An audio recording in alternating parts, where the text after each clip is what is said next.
I want it to be known. Yes, I think people might be concerned, knowing how often I bring it up in regular life, that I am making this all about me and my experience. You're worried that people would assume that, like, you're talking a lot about it right now. That's my worst fear.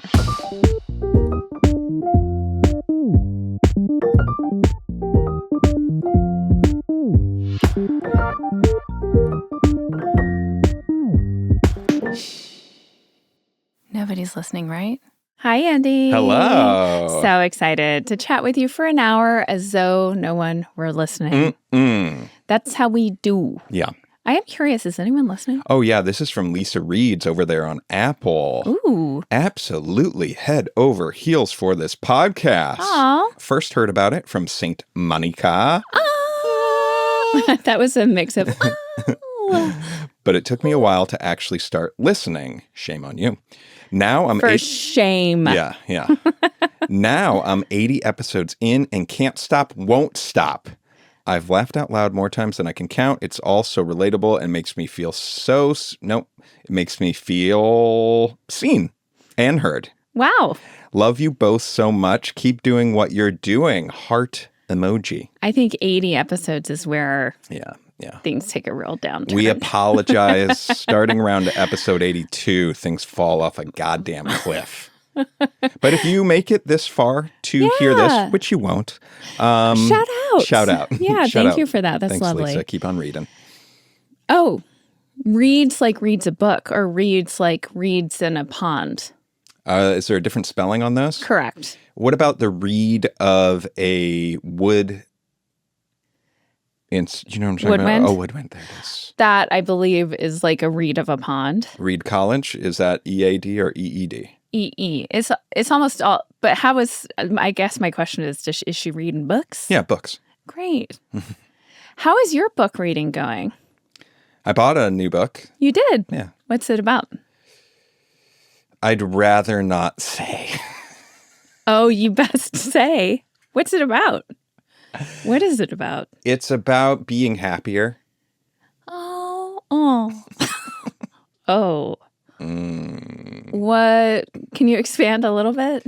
Yeah, no, I heard. Is it a self-help? Wow. Wow. Look at the look on your face, the disdain. Listen, when I walk by the self-help area in Barnes & Noble, I'm like, I look at, I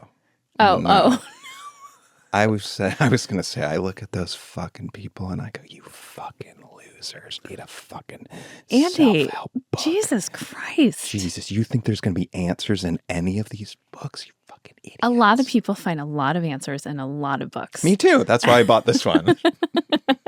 Did you go to the store and buy it? No, this is actually the book that I tried to order from the English bookstore in Bordeaux while we were there. Oh, yeah. That they never got in time. Actually, they did email me and said that the book will be in next week. Mm-hmm. But then my father died, so I wrote back and said, listen, a book about being happier would have been nice today, not next week.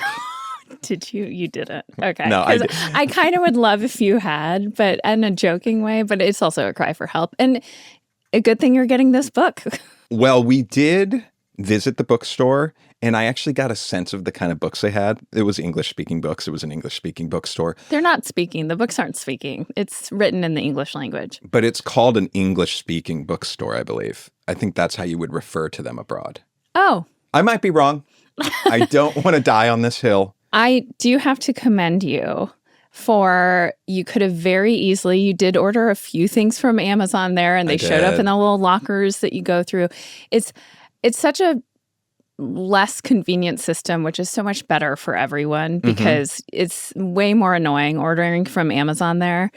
And packages just don't magically show up on your doorstep all the time. So I didn't order a single thing from Amazon while we were in France. Mm-hmm. I've been trying to order less here. Yeah. But I commend you for going to a local bookstore, finding the English speaking or whatever, the English bookstore there. Yeah. Because all the other bookstores are only in French. Mm-hmm. Understandably. But annoying, but yes. But so annoying. But thanks Things operate Not annoying, by the way. I think we both actually came across that it really was annoying. It was very annoying. No, but it wasn't, though. Right. We don't expect anyone to speak English there. Why should they?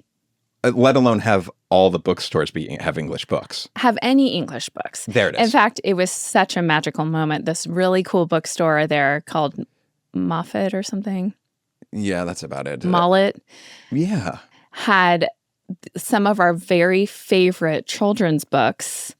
Like Harry Potter books? Well, no, that's actually not what you're referring to, but I thought... Little Owl Lost is a book that we've read a million times. It's like a little board book that we've read since our kids were tiny. Mm-hmm. And we have it just for keepsake. I mean, obviously, our kids are reading chapter books now, but they had it in French, which is so cool. Yeah. One of our kids bought a Diary of a Wimpy Kid book in French that he's comparing to the English one so he can learn French. And same with, there's this book called Pax, which is incredible. It's an incredible book for kids. Have they made that into a movie yet? Is a movie coming, or did they already do the movie? I don't know, but I would watch that movie. But it's very hard. It's sad. It's a sad. I cried multiple times reading this book with our daughter. And the second book in the series, we found the Pax books in French, which was very cool. But this English-speaking bookstore, things just are in a different timeline. There's no rush there. You know, everyone closes down after lunch, which we found to be inconvenient sometimes because we wanted to eat at 2 and there was no food to be found. Things like that. But you have to respect that they live their lives and they aren't worried about the rush. And it's not so capitalistic. And but I want to commend you. You could have easily gotten that book off of Amazon. And instead you went to the local store. Well, I emailed them and I said, hey, could you order this book? And they said, yeah, sure. It takes about a week. I said, great. I check in a week. We're having some issues. Check in the next week. We're having more issues. I'm like, I'm never going to see this book. Then we popped into the store. I asked while we're in the store. They say, we're having trouble with our things, but maybe in the next week or two. I'm like, whatever. Just let me know when it gets here. And I'm thinking, I'm going to order this fucker on Amazon. You know, fuck this old school way of doing things. Well, let me ask you something. So you knew you needed a book to be to help you be happier before, like, your dad died. Yeah. I heard this guy on a podcast before our trip and I was like, oh, that sounds like an interesting book. I looked into it. It's a huge popular bestseller book. It's called 10% Happier. Oh, Dan Harris? By Dan Harris. I listen to that podcast from time to time. He seems like a really interesting guy. He used to be a news broadcaster. He has a good voice. He's very skeptical of all of the like woo-woo Buddhism stuff. He goes into it as like, I don't believe this bullshit, which is very much my style. Yeah. And he wrote this book that's about like Buddhism and other stuff. And I thought, fuck, this sounds interesting. It has a really horrible title that would be embarrassed to be seen with. What was it? It's 10% Happier is the name of the book. Well, that's the name of the podcast. Well, great name for a podcast. Embarrassing name for me to be a book to be clutching while tears are streaming down my face as I'm flying back after finding out my father passed away. Do you think 10% is going to do it for you? I do have to say this. I have to say this. He should have gone bigger. Big. Aim fucking bigger. 80%. But that says a lot about this guy's character and his skepticism, I think, and that's why it resonates with me. That's kind of how you operate. It's not like operate. 50% happier. Yeah, he went like 10%. And the whole publishers were like, Dan, we got to do more than 10%. And he's like, I don't think so because I don't feel more than 10% happier. Yes. So this is very in line with you, actually. I want to ask you about this. I haven't read any of the book, by the way. Oh, really? Yeah. I finally got it because I ordered it on Amazon when I got to Idaho to be with my mom. But were you holding it on the plane? No. Ride back? But did I tell you about how interesting it must have been for that adolescent boy sitting next to me on that flight? Oh, no. To like wonder, like, you know. Were you crying the whole way? Not the whole way, but there were a couple times definitely where. Did you want to tell him? No, I didn't want to tell him. He was like a 17-year-old kid, you know, but I didn't even think of this guy, you know what I mean? Especially when I was feeling emotional. It wasn't until a couple days later that I thought, oh, that might have been interesting if he had looked over at me at any of those times where he just sees this middle-aged man fine watching YouTube and then all of a sudden he sees him crying, then he's not crying. Were you like shaking crying? No.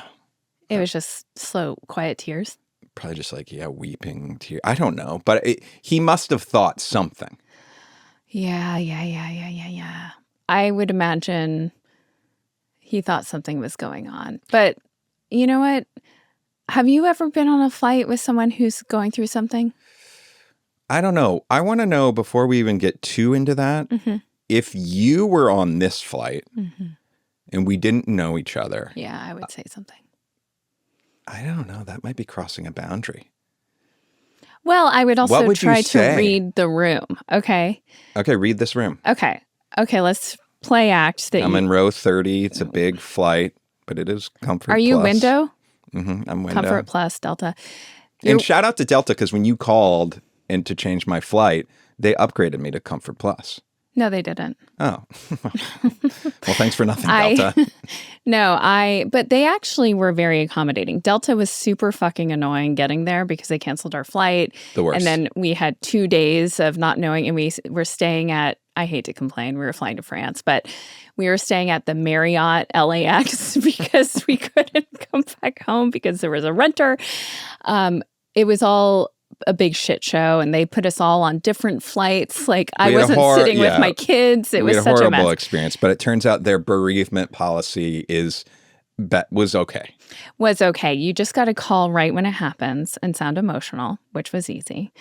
And you did it for me. I did it of course. And they got you on the next flight out. I mean, I will say, you found out, and I know that feeling of like, I have to get back. You were on a train 3 hours later to get to the flight. And, but I have a question. Was the adolescent sitting with someone they knew, or were they solo?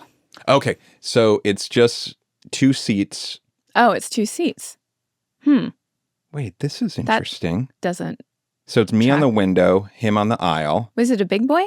A big flight, I mean? Like a big plane? It was a very big plane. Maybe that's because it was Comfort Plus. And then there were 4 seats in the middle of the plane. Well, we were Comfort Plus going back, and it was 3 seats. Do you maybe just not remember? Was there a third person? There might have been a third person. Whoa. I don't remember there being a third person. Maybe there wasn't. There are different plane configurations. Anyhow, yeah. I thought it was just him. I actually really think it was just him sitting next to me. Anyways. What I would say. But he was so next to him in the 4 seats were more kids ages like 13 to 15 that he knew. But there were no parents anywhere in sight. But so there's probably like 4 or 5 of them. And the 17-year-old was sitting next to me. Okay. But we're not talking about him anymore. I want you're sitting next to me, but we don't know each other. Okay. So when... Do you grab my hand or something? No, when drink service comes around. Oh.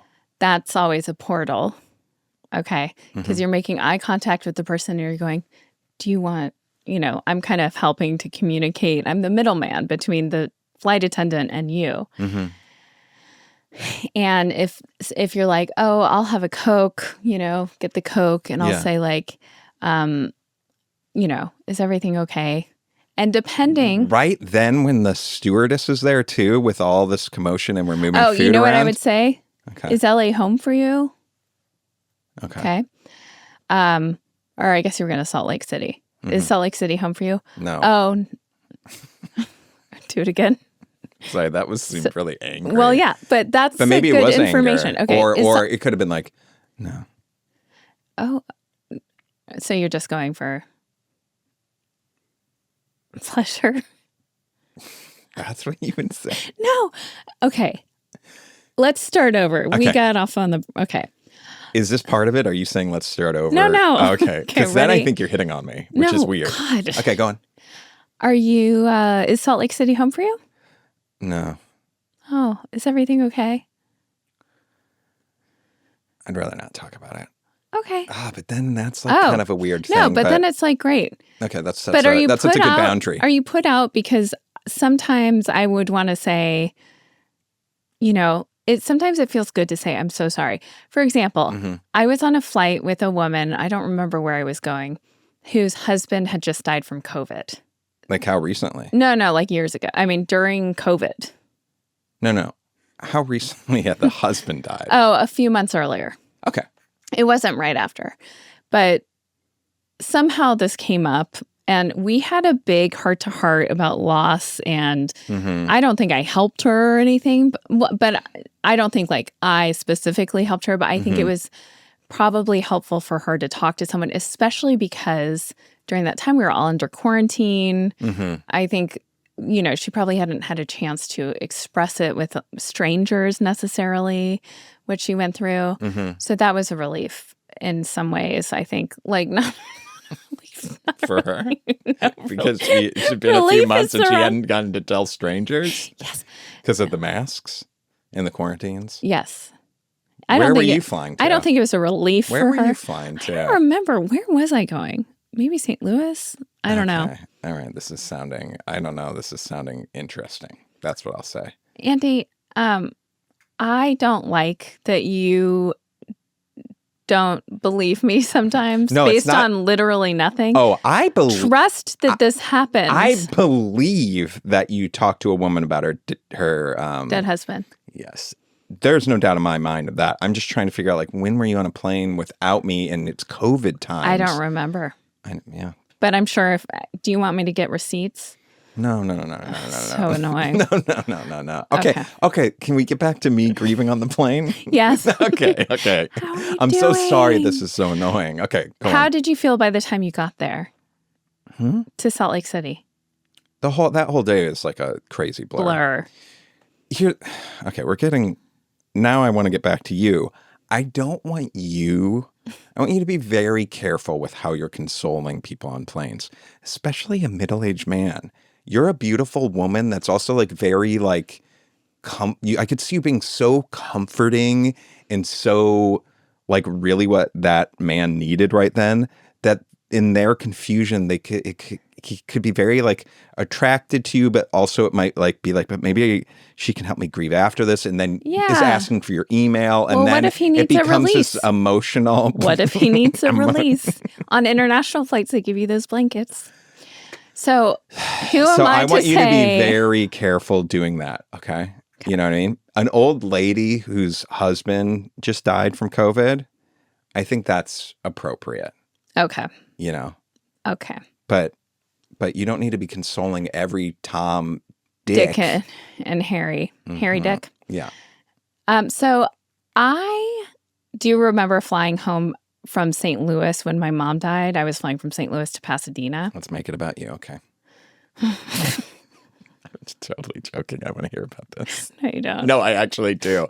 It is actually relevant. It's relevant. I'm flying the next day. I just can't pass up any snarky opportunity. It's a sickness I have. I just do want it to be stated for the record. I have not brought my parents dying up barely at all. Maybe this is the first time since your dad passed away. No, not the first time. But you could bring them up as much as you want. Do you feel like there's some sort of what do you call that? About limit? Yeah. Well, no, I did bring it up in the sense of like funeral planning and memorial service and whatever. But I don't think I've brought them up a lot. My experience, because it's so different, obviously. Yeah. Do you mean as in like flexing on the podcast? Is that what you mean? No, you saying let's make it about you. I want it to be known. Yes.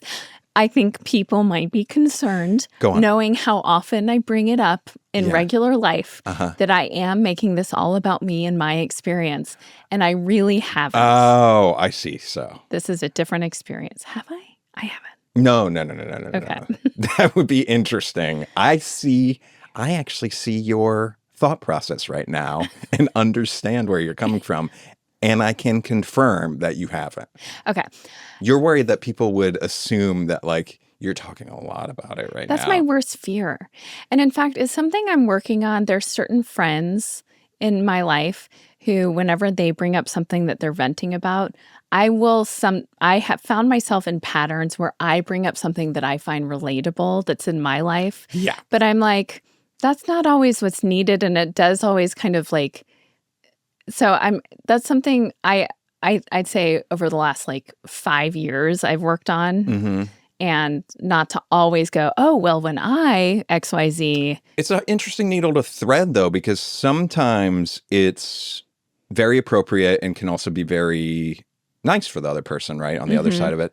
But then there are some people that where it's like, do you have a fucking story for every fucking emotion I'm going through, or every story I put out, you have to top it. Yeah, like, I think there's a difference, right? I think that is what I was trying to avoid, being that person. So, Well, you've nailed it. You've done a great job.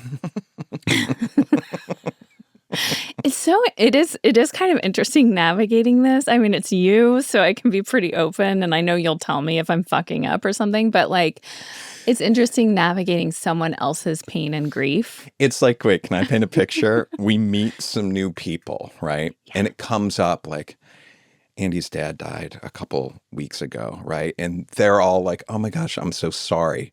There is the like little girl in you that's like watching Double Dutch that wants to be like, but my parents died when I was 19. No, never? Never. Okay. No, it's so different. Yeah, okay. No. Okay. Let's see that. So annoying. That's what you were trying to get in front of. Yes. We get it. It's wrong. It's like inaccurate. Can confirm. Okay. But in the example I just said, though, there would be a part of you that would want them to know if they were strangers. No. But like strangers that were like friends of friends that it's like, oh, we really like these people. Or you'd be like, I'll get them next time.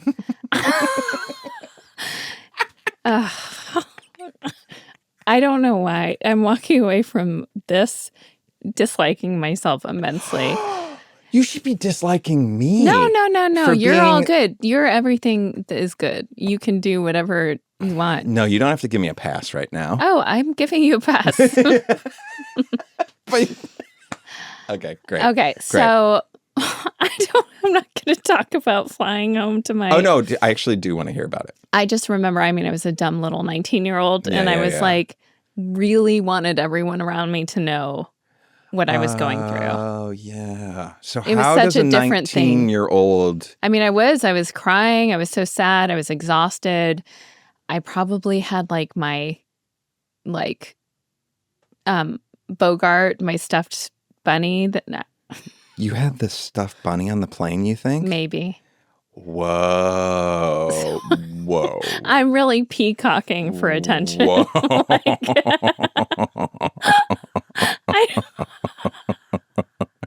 Oh, man. Okay. But I felt that all through. It was such a different experience. And the whole time my mom was sick and afterwards, and even after my dad, I wanted like there to be a neon sign above my head that said, my mom's dying. My mom died. I think you filled that sign up with plenty of gas over the years, argon or whatever. You've had that sign turned on for a while. Okay. There's nothing wrong with that. No, there's so much wrong with it. We don't need to. Now we are making it about me. I don't want to. Let's get out of this. But how are you doing? Nice one. I'm okay. It's just super bizarre. That's probably not the best word for it, but that's kind of how it feels. Real bizarre. And I don't know what to make of anything right now. And it's still so fresh, and we're going back there soon for a memorial, and like the heaviness of that, and all you're of getting it, people, relatives, all of it, RSVPing for it, and I know Did you think? Because I know when you were home, it was so surreal, but you were staying in your parents' house, and like he's not there. There's an obvious void. Yeah, and I think then it was like, I'm going to come home, and our day-to-day life here at home is not that different, obviously, because he wasn't here, Yeah. How does that feel different? Well, there's just a difference because of that, what we're going through right now. There's also a difference because it's summertime and like the kids aren't back in school. So it just does feel like weird right now. I think once the kids are back in school and there's a little bit more routine. Yes. And, I've even told you this. We're recording this on a Saturday, and I woke up today just being like, I don't know what to do today. And like, there is a bunch of work to be done in there's general. Anxiety and stuff. Around There's it. anxiety, but I'm like, but is it appropriate to do that today? Like, I'm just so confused about like how to tackle everything right now. And yeah, I feel a little lost at sea, sort of. Well, also, you should give yourself permission to not have to tackle things. Like, there are things that need to be done for the memorial, and there are things that need to be done in our lives with the podcast. But outside of that, and also, I think that we have this feeling of obligation with the kids right now because there's this week of time. Yeah. But I was saying to Teddy yesterday, last summer, we had them in day camps here, and it was just this endless spread out. Like, we did nothing last summer. We took our kids to France this summer, and there was a lot of, having to go with the flow of like wrenches thrown in plans, and but we still had amazing time, and there was so much new stuff and trying new things and being in new cities. I think it's okay for them to really just chill out until school starts and have no, like, I mean, all they do is watch TV, though. It's just like they just watch TV. That's not true. That's not true. Our son does origami, like masterful origami all day, every day. He's watching origami videos. That's true. And our daughter's reading. She's making friends with squirrels. She's, like she's going to be hanging out with her friends all day today. Otis had a play date this week. Like, you especially don't need to stress it. Yeah. If anything, I can stress it, but I'm actually really good with them just kind of getting bored and having the end of summer, boards. Chill summer. Yeah. Great. Okay. Having said that, I wanted to talk about what's that face? I don't know. I'm ready for the segue. Well, your tone changed, so I was just looking up tickets for some stuff. What kind of tickets? WNBA. Oh, okay. And also, there's this ballet here that's like glowing. It's like lit up ballet or something, where I forget what ballet it is, and I don't even know what it is. I need to look more into it to make sure it's not a cult, because like there's one dance performance thing here that's called like Show You or something. I've seen that. It's like an Asian thing. Yeah, it's a That's cult. culty? Oh, yeah. Really? So my friend Artemis was so generously going to take all of us, the four of us. To Showy or whatever it is? To that. And first of all, she looked online. She's like, oh, maybe, because the tickets are like $200 each. Wow. And then she started doing a little research because she's like, why are these tickets so expensive? And I would just thought because it's fucking rules. Like, well, I saw it in France also. I saw an advertisement for it in Bordeaux. Global. They're global. They are global. It's a global cult. And I fear they're going to come after me because I don't really know all that much about it. But the way it was explained to me, come at you with their sweet dance moves. Come get me. So anyway, I was looking up some things because while we were traveling, it was so fun doing these new novel things. Like one of the things you didn't get to do in Bordeaux, which is so sad. I mean, on top of like for good reason, for sad reasons. But probably the most sad thing in the last month. Yeah. Go on. Go on.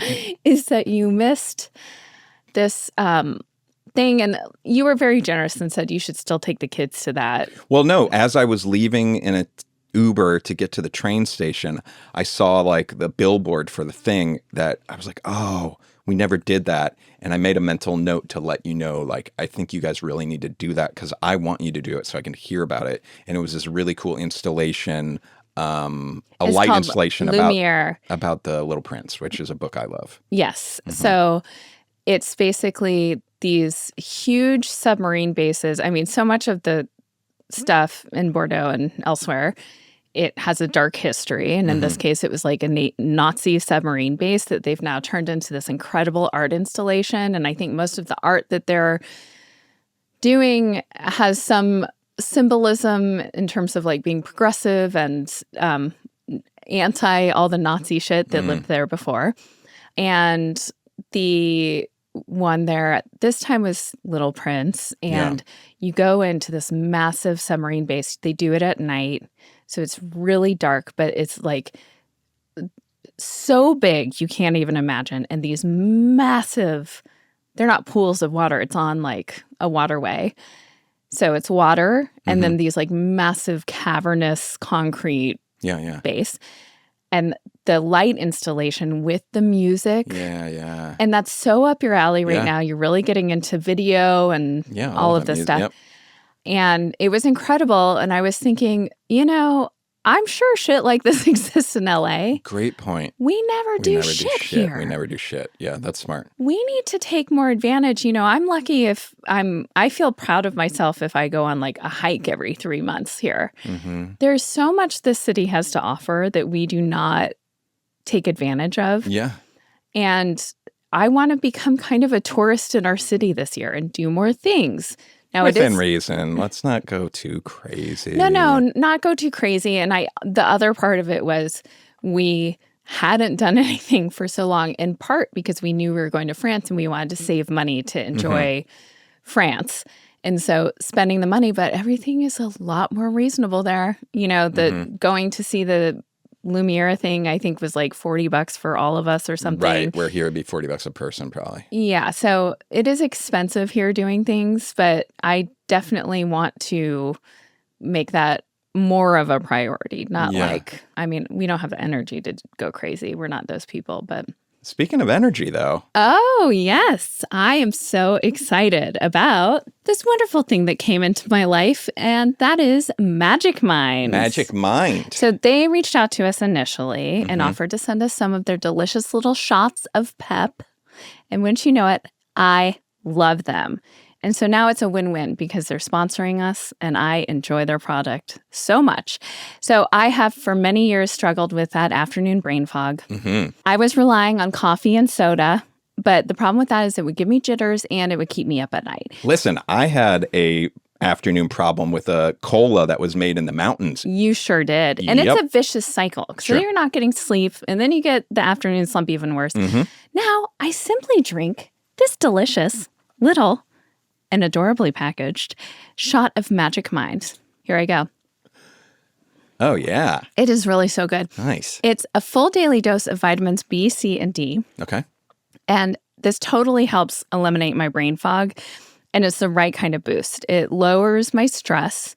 And it supports stress reductions with adaptogens and nutrigens. It's smoothed out, right? It's a smoother situation. They call it calm energy, and it really, truly is. Got it. So if you, listener, are dealing with that afternoon slump brain fog, I implore you to try this tasty little mental performance shot in addition to your daily routine. And to help you feel even better about your already awesome self, Magic Mind is 100% carbon neutral and donates 5 cents for every bottle sold to mental health nonprofits, specifically in the unhoused community. This is their best offer ever. It's available right now to you. Get 50% off this Magic Mind offer at www.magicmind.com/NLR50 or by scanning the QR code on your screen. That's magicmind.com/NLR50. Andy, have you noticed how my hair's looking right now? You have the most luxurious, beautiful mane popping today. I have OneSkin to thank for that. I've been thanking OneSkin for my face lately, my skin. Yeah. Now I can thank them for my hair, which I'm so excited about. I'm using their new OneSkin Scalp Serum, OS1 Hair. Now, people are raving about it online, and I totally know why. People are talking about like their little baby hairs are coming in. It's making their hair fuller, lusher. And that's because it's targeting your hair at the cellular level. These are scientists, smarty pants who know what they're doing. They've done it with skin. They're doing it with hair. So that's what I love about this company. It's targeting age-related hair loss, which I know all too well, and thinning. And it's not just talk, because the scientists at OneSkin did a clinical study showing that after 6 months, participants had significantly thicker and denser hair. And I swear to God, it's already taking effect on mine. Look at your mane. Seriously. So OneSkin is ready to give you a great offer. If you're ready to give OS1 Hair a try, you can get 15% off your first 3-month supply using code NLR at oneskin.co. That's 15% off at oneskin.co with code NLR. Now at checkout, they're going to ask you how you heard about them. Please support our show and tell them you heard about them from us. Okay, I want to talk to you about a little experiment I've been doing that you didn't know about. Okay. You know how I've been texting you lately and it says question, and then I ask you a question? Have you noticed that? Yeah. I haven't, but in retrospect, yes. For example, But you asked me questions. I mean, I know, but I've literally been typing in the text thread question, and then I write the question.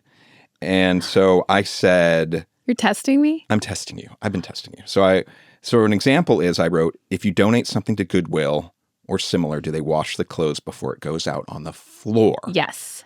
And you wrote, yes, exactly. I didn't really know if I believed you or not, but then I decided to look up on the internet to see what the result is. And then I thought I should just do this a bunch, sort of put you against the internet. Why? I don't know. It just seemed like fun after I did this one thing. So are you just setting out to prove me wrong? No, it doesn't. I know it sounds like that. And also, are you using AI? Because I don't trust those answers. Okay, I'll be honest. I used some AI in some of my questions, and some was like Google search. The ones where I used AI, like this Goodwill one, I double checked it. Okay. It turns out they don't wash anything in Goodwill. No. Yeah. Wait, really? Oh, really? They don't they don't just like throw everything in the wash? No. Oh, God. So it says donations are sorted and expected, but not laundered. Expected? Inspected. Oh. Items that are visibly dirty, stained, or smelly are usually discarded or sent to textile recycling. The assumption is that donors are giving clean clothes. So it's like on the donors if you're not. I usually do wash everything, although I did just donate a duvet that I did. Huh? Tell me. Okay. We had renters who were like amazing. And everything was great. The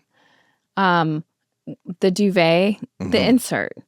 The insert duvet. Not the outsert. Yeah. The insert. Yes. So the thick, fluffy part. Yes. Not the cover. Right. There were some stains on it that I don't know. They may have been from us. Might have been from us. You hadn't seen them then? Not comfortable with them. It wasn't a stain you could turn an eye to, or did you try laundering it, or was it not even? Okay, so that was the other thing, is that this particular duvet brand, which when we got the cabin, I got a bunch of these because they had like so many great reviews online, and I was like, oh, amazing. And it turns out they're not for me. I think they are probably wonderful, and they are a down alternative, which I think is great. Okay. But it said like dry clean only or something like that. And I assumed that Goodwill had the facilities to, you know what? You think they're spot cleaning duvets? I did take it to Goodwill. You know where I took it? Where? The animal shelter. Oh, great. That's okay. The dogs don't care if there's something. What was the nature of the stain? Wild on it. Well, it was like it was not a color. It was just like a different white. And I don't know. And you didn't want to deal with it. And also I realized I don't like this duvet. And I was excited. Gave you an out. It gave you an out. Gave me an out. And so I took it and a bunch of our white towels that had turned gray over the years to the animal shelter, because that's a great place to take your blankets, towels, things like that. Duvets. So, okay, but that's good to know. Goodwill, I think I've never taken something I haven't washed that's like a clothing item. And also Goodwill, you have to just assume. Well, you don't want to take a black light to anything you buy at Goodwill. No. You know? Yeah. Right. Okay, so you kind of flubbed that question, unfortunately. And you had a lot of confidence out the gate, but that's okay. I'm learning. I'm human. I think we've established I'm far from perfect. And I am happy to know this. So I gave you a couple opportunities at redemption. You didn't even know you were redeeming yourself, whatnot, because whatever. But the next question I asked you was, what proverb does those who refresh will be refreshed come from? 11:25, attributed to King Solomon.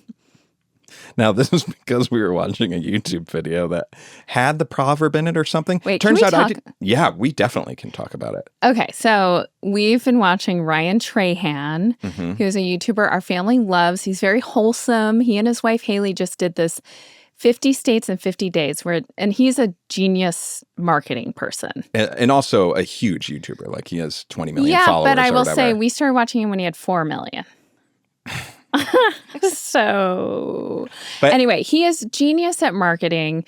He has blown up on YouTube and he just has a lot of, you can tell he has a lot of fun making these videos. And it's wholesome content for the kids. It's like we have no issues with the kids watching his content. It's very wholesome. Yes. And this specific kind of, what would you call it? A series he did this summer. That he did is he's going to 50 states in 50 days, staying in like a cool Airbnb in each state, trying to find the coolest Airbnb in the United States. Yeah. And on top of that, raising money for St. Jude, which is like, yes, please, amazing. Great charity. And so he also kind of makes it really interesting because he has this wheel of doom, they call it, where if someone donates more than 50 grand, they get to activate the wheel of doom and basically kind of throw a wrench in their travel plans.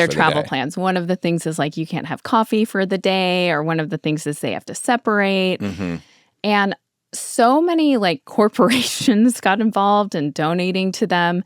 And it was getting so many eyeballs that it also became like free publicity for people who would donate more than $5,000. And he would read out some of the bigger donations at the end of each night. Yeah, anyone that donated $5,000 or more, he would read the comment that night. And a video came out every day for 50 days. I didn't know really he would impressive. read everyone. I thought he picked and chose. No, if it's $5,000 or more. But sometimes it was funny because it was like Blarney Stone Plumbing from Duluth, Georgia, is, whatever. But ultimately, now spoiler if someone hasn't caught up on it and doesn't want to know the total, but I think he's raised almost $11.5 million for St. Jude. It's crazy. And the initial goal was $1 million, which he must have known he would crush. He knew. But I don't think they thought they would raise this much. But it's so incredible. He also has a candy company that he's integrated into his YouTube videos and like marketing for it in such a genius way. We don't need to get into it. But one of the funny things to me, and listen, I'm especially coming from Europe, and I just had kind of a spiritual experience in the church. Yeah. We left and my daughter goes, I never understood why people were like religious until now. I know we've had some conversations about certain religions here, and as long as the people in the religion aren't deciding that other people not in it are lesser than because they're not. Yeah. Which unfortunately is too many religions. It's a lot of them, but you do you. If you're one of the people who's in the religion because it gives you a sense of community, makes you feel closer to God or whatever is bigger than us, and it helps you be a better person in this world, awesome. Mm-hmm.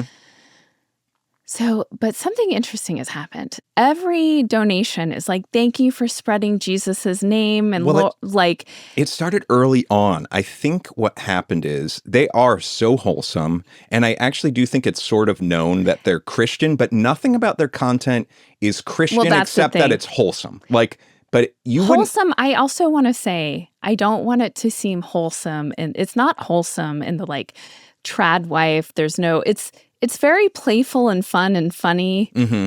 It's not like holier than thou or play acting like life is perfect at all. No, not at all. Not at all. It's wholesome in the sense that there's not swearing. It's not mean-spirited. It's usually good-hearted. But they also like are real people.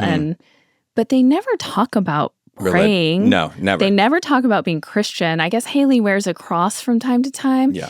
But like, I don't know how in the Christian community it has become like, oh, these people are spreading the good work of Jesus Christ, our Savior. The word got out. The word got out. And so many of those donations that came in had Proverbs connected to them and acted like they were like missionaries or something. Comparing him to Jesus often. Interesting. It was wild. And all, to their credit, I feel like they could have leaned into that way more. Way more. They did. I feel like there was like a point where they had to be like, we got to sort of lean into this just a little bit. So every once in a while they'd be like, that's a great proverb. Or like there was a little bit, but to most people you wouldn't even notice it. And you'd be like, they're not acknowledging it, really. Yeah, if you weren't watching the donations being read, you would have no idea that they were Christian or not. Like, you wouldn't. Yeah. So it's just interesting that it was so attributed to them in a way that I'm like, are Christians just so starved for content that's like not, I don't know, wholesome or whatever? I don't know. I don't what know it is. either. Anyway, so there were a bunch of proverbs being thrown around left and right, and I had looked this one up to answer it.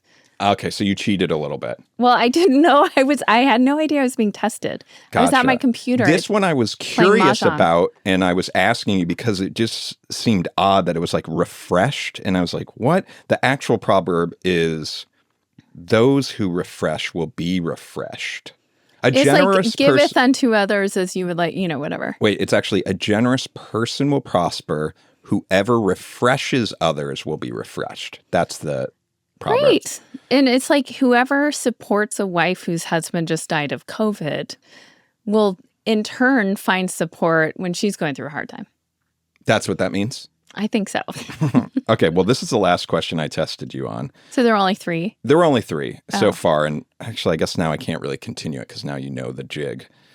But this was, how do you know if a squirrel is female or male? Because we have this cute little squirrel in our backyard that we're trying to get to know better, I guess, right? Well, we need to talk about that. Our daughter is like pumped the brakes in a big way today. Okay. Do you want to talk about it now or after the sex? After this. Let's get through this. So I asked you, actually, I'm gonna hold your answer. Let's do the internet's answer first. Okay. Look for the testicles on males. Adult male squirrels have visible testicles, especially during breeding season, late winter and summer. I always do. The testicles are located just in front of the hind legs and appear as a furry bulge under the tail. Great. For the females, look for nipples. They have 4 to 6 pairs. So that's basically it. Wow. That's what the internet said. You had a 1-word response when I asked, how do you tell the sex of a squirrel? You wrote balls. That's right. You knocked that one out of the park. I did. And much simpler. So much simpler. Yeah. So I will continue to go to you for questions. Yes. But I might, sometimes check the internet from time to time too. But I do think you're a good resource. Thank you. Oh, that means so much to me because I often feel like you check my homework on everything. See, I think you take offense that, like, if you wrote balls, which you did, you are kind of offended if I'm then Googling, like, how do you tell the sex of a squirrel, right? Yeah. It really is not it has nothing to do with you. It's just like, I have to like look at multiple sources. Like, you do. You're a multiple source person. I do. When I find it offensive is when you ask me, like, you're in a pickle and you're like, how should I write this? Mm-hmm. And I like offer my thing. This isn't even a good example because of course you're free to go, oh no, that's not right. But there's one example. Next time I'll really flag it for myself. I'm sure you'll find it in the file cabinet of fuck ups. Sure. Where you ask me my opinion or something, or you're like, I don't know if I want steak or chicken. And I'm like, oh, you had steak last night, you should have chicken. And then you're like, I'll have the steak. Sure. It's a little frustrating, but that's okay. Yeah. It's a small price to pay to be married to someone as wonderful as you. Oh, wow. Incredible. You are wonderful.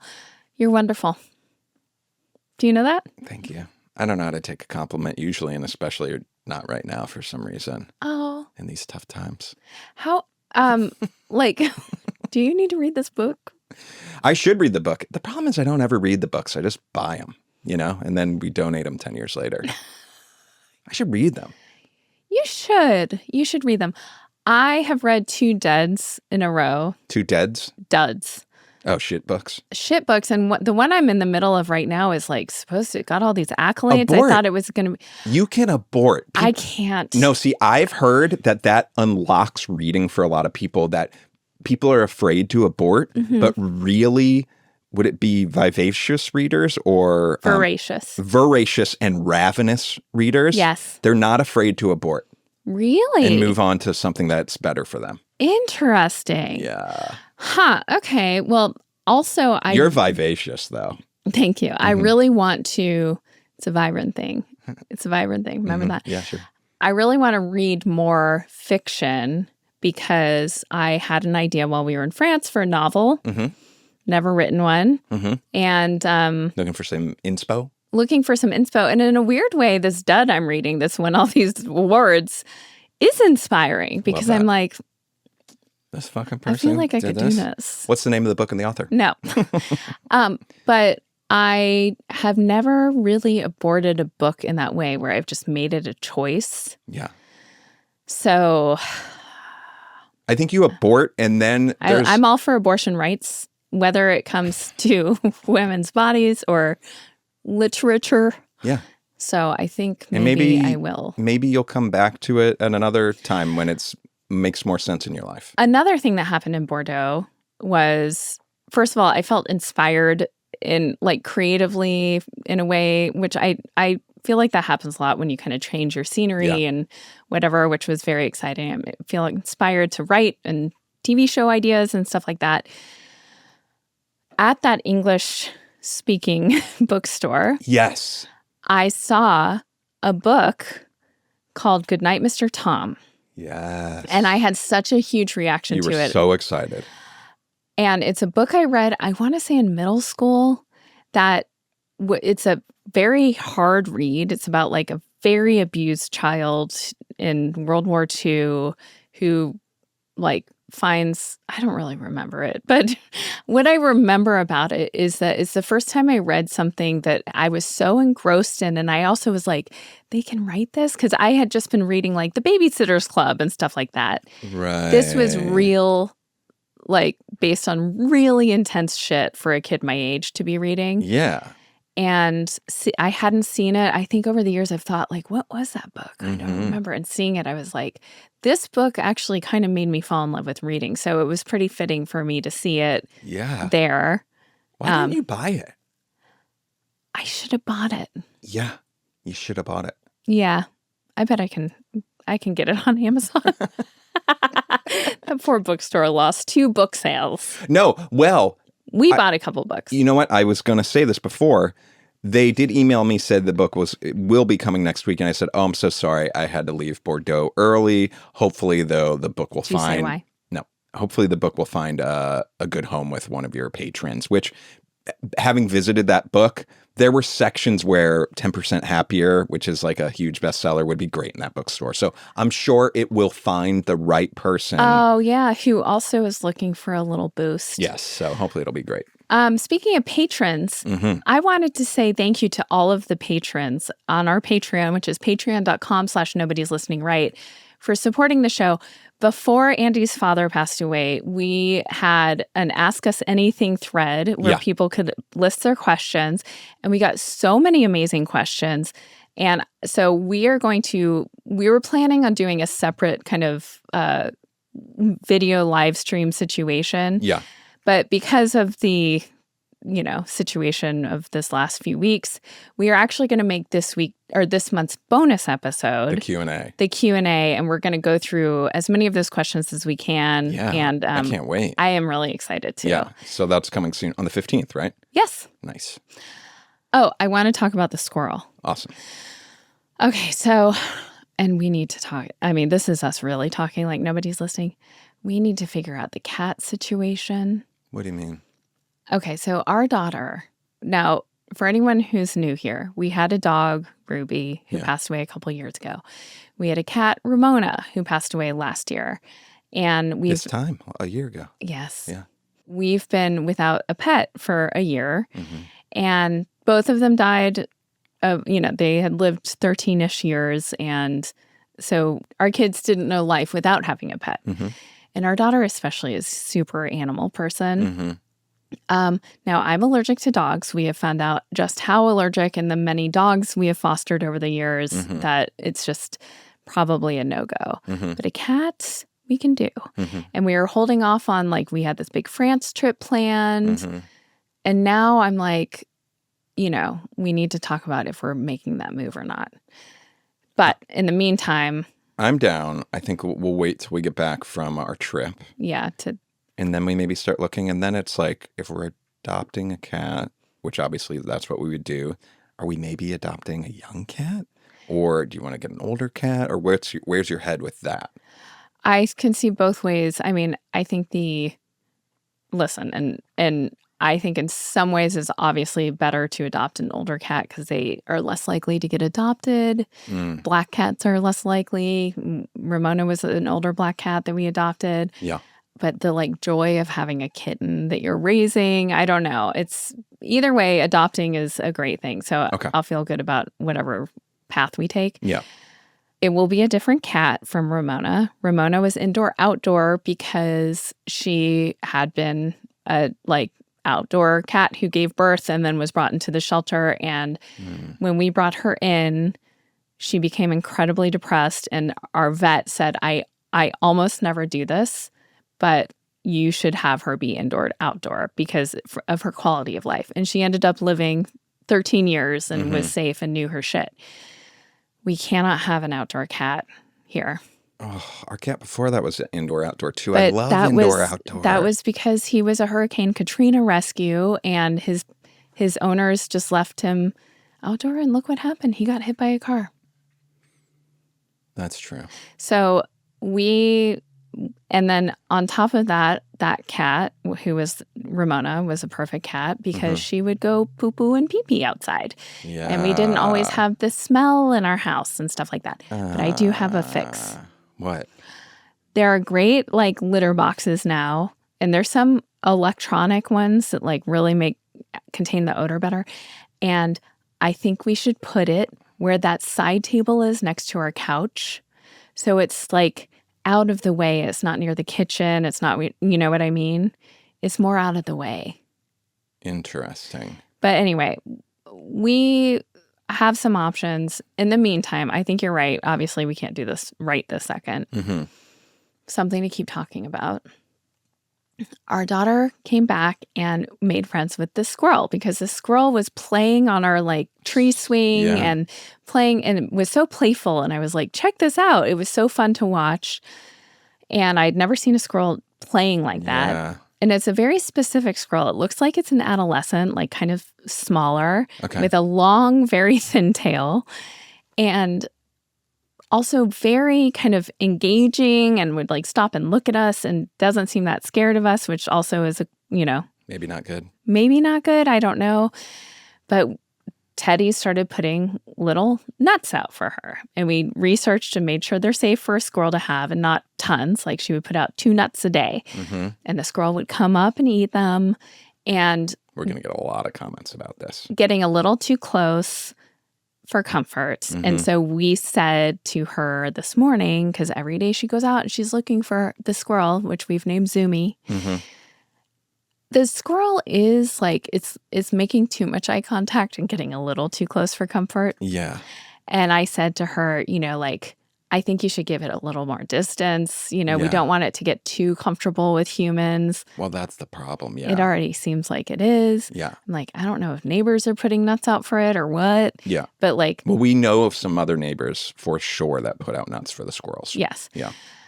Anyway, I went in right before we were recording this and she goes, Zoomy, I think I'm going to give it a little more space because it was acting kind of like weird. And I was like, that's good. And you had looked up like squirrels could have salmonella or, we don't want they can have rabies too, right? Oh, shit. I mean, this squirrel doesn't have rabies. It would be... Let's look up squirrel rabies. I don't even think symptoms. It matters. You're not supposed to feed wild animals. I think that's just as simple as it is. Okay. Right? Well, because you don't want them getting used to humans and you don't want them depending on that food or thinking all humans will give them that food. Yeah. Okay. It's just no good. But listen, this was only a couple days. I don't think we created the problem. If anything else, I think it's... 1, hopefully there's bountiful food in our area, or 2, there might be other people feeding them because we do know of a couple other neighbors that put out nuts. Yes. Yes. Now, have our kids gotten the rabies vaccine? I think that's the MMR. I don't think do you get that? I think you only get the rabies shot if you think you got bit, right? Is it? I think so. I think it's like really expensive too. Oh, you're right. But anyway, she's very conscientious. She wants what's best for the squirrel and for us. We obviously need to keep her safe and kind of away from any potential harm. Yeah. So we're going to keep it's going to be from a distance. Yeah. We'll be watching our friend. And eventually get a cat. That'll probably kill the squirrel. I don't think cats kill squirrels. No. And also our cats can be indoor. Good night. I don't know why that bums me out so much. Why? We just had it so made with the litter box of it for the last 2 cats. Ramona and I also think do think it's cat. an exciting life for a cat to be able to go outside and explore and come back to your family. I think it's awesome. Instead of being stuck in a house all day. It's so irresponsible here. It's the fact of the matter. I think the lifespan for an indoor-outdoor cat is 6 years. We just had a cat that knew how to deal with outside. She was street smart. She would come in when called. The few times there were skerfuffles with a raccoon, she would just climb up the tree. Mm-hmm. I wasn't worried about her. She never was in the street in a way that made me nervous. She just knew her shit. And that's because she had lived a life. Especially if we, either way, we can't, especially if it's a kitten. But either way, it's you just can't do it. Okay. I'm sorry. Okay. Good night. Good night.